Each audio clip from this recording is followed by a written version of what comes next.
জানো, গতকাল বৃষ্টির পর আজকে ওয়েদারটা এত সুন্দর কি বলবো।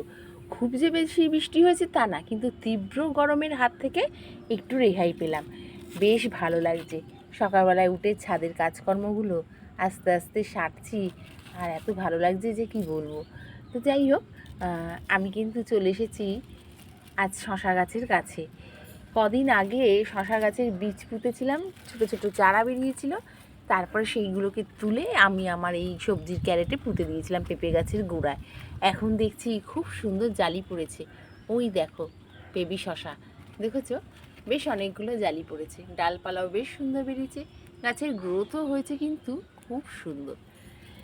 তোমরা তো জানো যে আমি কিভাবে গাছের যত্ন করি, ঠিক সেইভাবে একদম যত্ন করেছি। আর এই রকম সুন্দর সুন্দর শশা হয়েছে। খুব ভালো লাগে যখন আমরা গাছ পুঁতি, তাতে যখন ফল ফুল হয়। তোমাদের ছাদ বাগানেও হবে, তোমরা পোতো, তাহলেও দেখবে তোমাদের খুব সুন্দর হয়েছে। তাহলে বন্ধুরা, ভিডিওটা আজ এইটুকু। ভালো লাগলে লাইক দিয়ে পাশে থেকো। টাটা।